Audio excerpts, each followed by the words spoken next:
Digital solution 2.0 চেনেলৰ অন্য এটা নতুন ভিডিঅ'লৈ আপোনালোক সকলোকে পুনৰবাৰ স্বাগতম জনাইছোঁ। যদি আপোনালোকৰ চৰকাৰী ঘৰত নাম আহিছে তেতিয়াহ'লে আপোনালোকৰ দুটা কাম কৰিব লাগিব, আৰু যদি এই দুটা কাম আপোনালোকে নকৰে তেতিয়াহ'লে আপোনালোকৰ যদি নাম আহিছেও তথাপি আপোনালোকৰ টকা নাপায়।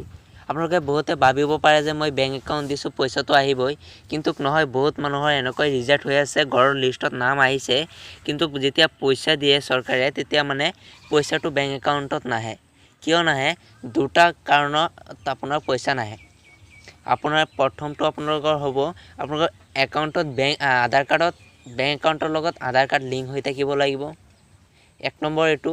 2 নম্বৰত আছে আপোনাৰ DBT লিংক হৈ থাকিব লাগিব। এই দুটা আপোনালোকে কেনেকৈ চেক কৰিব আপোনাৰ এইটো লিংক হৈ আছে নে নাই, কেনেকৈ চেক কৰিব, আজি এইটো ভিডিঅ'ত সম্পূৰ্ণ প্ৰচেছ আপোনালোকক দেখুৱাই দিম। আপোনালোকে ঘৰতে বহি কৰিব পাৰিব। আৰু যদি আপোনাৰ বেংক একাউণ্টত যদি DBT লিংক নাথাকে বা আধাৰ লিংক নাথাকে তেতিয়াহ'লে আপোনালোকে ব্ৰাঞ্চত গৈ আপোনালোকে কৰিব পাৰে। ঠিক আছে, যদি ব্ৰাঞ্চত গৈ আপোনালোকে কৰিব পাৰে, যদি আপোনালোকে ভাবি আছে যে মই ঘৰতে বহি কৰিম DBT লিংক মোবাইলৰ সহায়ত, সেইটো আপোনালোকে পাৰিব। কাৰণ মই আপোনালোকক এটা ভিডিঅ' বনাই দিলোঁ হয়, কিন্তু মানে বহুত বেংক আছে, এশ বহুত বেংক আছে। সকলো বেংকটো বেলেগ বেলেগ থাকে ন, বেলেগ বেলেগ বেংক কেইটা মই ভিডিঅ' বনাই দিম। গতিকে আপোনালোকে কমেণ্ট কৰিব লাগিব যে ভিডিঅ' এটা বনাই দিবলৈ কোনটো বেংক আপোনালোকে সেইটো কমেণ্ট কৰিব। মই সেইটো বিষয়ে মানে অনলাইন কেনেকৈ লিংক কৰে সেইটো মানে সকলোখিনি প্ৰচেছ আপোনালোকক দেখুৱাই দিম। এতিয়া আহক চাওঁ আপোনাৰ বেংক একাউণ্টত DBT লিংক আছে নে নাই, আধাৰ লিংক আছে নে নাই, দুয়োটা কেনেকৈ চেক কৰিব। যদি আপুনি মোৰ চেনেলত নতুন আহে চেনেলটো ছাবস্ক্ৰাইব কৰি কাষত থকা বেল আইকনটো প্ৰেছ কৰি ৰাখিব, কাৰণ এনেধৰণৰ নতুন নতুন আপডেট মোৰ চেনেলত ৰেগুলাৰ দি থাকোঁ। এতিয়া আহক আমি DBT লিংক আছে নে নাই বা আধাৰ লিংক আছে নে নাই এইটো আমি কেনেকৈ চেক কৰিম। আপোনালোকে প্ৰথমতে যিকোনো এটা ব্ৰাউজাৰত আহিব, আহি ইয়াতে আপোনালোকে চাৰ্চ কৰিব লাগিব NPCI বুলি আপোনালোকে চাৰ্চ কৰি দিব।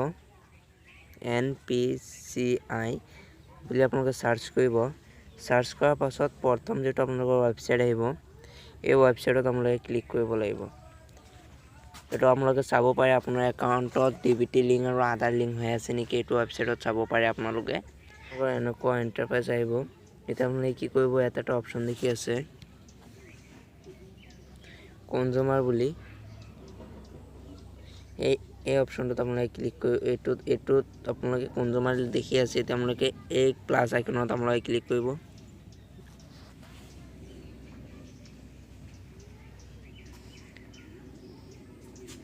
আকৌ এনেকুৱা আহি গৈছে। এতিয়া আপোনালোকে কি কৰিব, কনজিউমাৰ অপশ্যনটো আপোনালোকে আকৌ দি দিব লাগিব। এইটোত কনজিউমাৰ অপশ্যন দি প্লাছ আইকনত ক্লিক কৰি দিব। ক্লিক কৰাৰ পাছত আপোনালোকে কি কৰিব, ইয়াত ভাৰত আধাৰ চেনিং ইনেবলাৰ এইটোত আপোনালোকে ক্লিক কৰিব।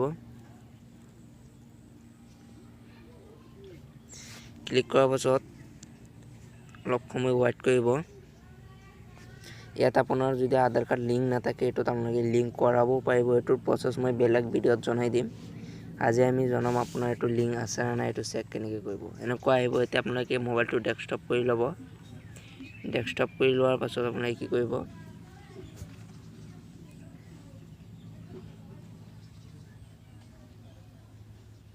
ডেস্কটপ কৰি লোৱাৰ পাছত আপোনালোকে কি কৰিব, বাওঁফালে এটা আপোনালোকে অপশ্যন দেখি আছে, 3 ডট এটা দেখি আছে, চাৰিটা ডট দেখি আছে স্লেছৰ নিচিনা, এইটো আপোনালোকে ক্লিক কৰিব। ক্লিক কৰি আপোনালোকে এতিয়া আজি আমি চাম আপোনাৰ আধাৰ কাৰ্ডত DBT লিংক হৈ আছে বা আধাৰ লিংক হৈ আছে নেকি, এইটো চাম।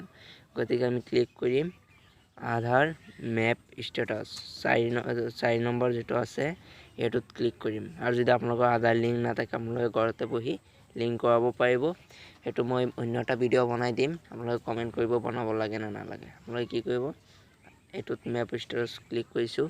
এতিয়া ইয়াতে আপোনাৰ আধাৰ নম্বৰ দি দিব, ইয়াতে দিব লাগিব। ইয়াত আপোনাৰ ফাৰ্ষ্ট 4 ডিজিট নাম্বাৰ দিব, তাৰপাছত ছেকেণ্ড 4 ডিজিট নাম্বাৰ দিব, তাৰপাছত থাৰ্ড 4 ডিজিট নাম্বাৰ ইয়াত দিব। টোটেল 12 ডিজিট নাম্বাৰ হ'ল। এতিয়া আপোনালোকে স্ক্ৰল ডাউন কৰি তল পিনে আহিব। অহাৰ পাছত আপোনালোকে কি কৰিব, ইয়াত এটা অপশ্যন দেখি আছে কেপচা বুলি, এই কেপচাটো আপোনালোকে ছেইম ইয়াত এনেকৈ বহুৱাই আপোনালোকে তলত এটা গ্ৰীণ বুলি এইটো দেখি আছে, এইটোত আপোনালোকে জাষ্ট ক্লিক কৰি দিব। মই আধাৰ নম্বৰ দি আছোঁ। ক্লিক কৰি দিয়াৰ পাছত আপোনাৰ আধাৰ নম্বৰৰ যিটো মোবাইল নম্বৰ, আধাৰত যিটো মোবাইল নম্বৰ ৰেজিষ্টাৰ্ড আছে সেই মোবাইল নম্বৰত আপোনাৰ 6 ডিজিটৰ OTP যাব। আপোনালোকে কি কৰিব, OTPটো বহুৱাই আপোনালোকে ইয়াত এটা তলত এটা অপশ্যন দেখি আছে, ইয়াত মই OTPটো বহুৱাই দিছোঁ। এতিয়া তলত যিটো ছাবমিট অপশ্যন দিয়া আছে সেই ছাবমিট অপশ্যনত জাষ্ট ক্লিক কৰি দিম। এইটো আপোনালোকে ক্লিক কৰি দিব। দিয়াৰ পাছত ৱেইট কৰিব অলপ সময়। ইয়াত চাওক মোৰ আধাৰৰ লগত আধাৰ কাৰ্ড DBT ইনেবল হৈ আছে। ইয়াত আপোনালোকে চাব পাৰে, ইয়াত চাব পাৰে mapping status enable for DBT। এইটো মোৰ একাউণ্টত DBT লিংক হৈ আছে আৰু কেতিয়া আপডেট DBT লিংক হৈছিলে এইটো দিয়া আছে, 24/9/2024 তাৰিখে DBT লিংক হৈছিলে আৰু এইটো আধাৰ লিংক হৈ আছে মোৰ একাউণ্টত। যদি আপোনালোকৰ এনেকৈ শ্ব' নকৰে আপোনালোকে লিংক কৰিব লাগিব, আৰু যদি এনেকৈ শ্ব' নকৰে আপোনালোকে কেনেকৈ গম পাব, ইয়াত DBT ডিচেবল বুলি লিখা থাকিব। ঠিক আছে, DBT ডিচেবল লিখি থাকিব আৰু অনলি এই দুটা অপশ্যন শ্ব' কৰিব আৰু বাকী অপশ্যন শ্ব' নকৰে। এনেকৈ আপোনালোকে চাব পাৰে। আৰু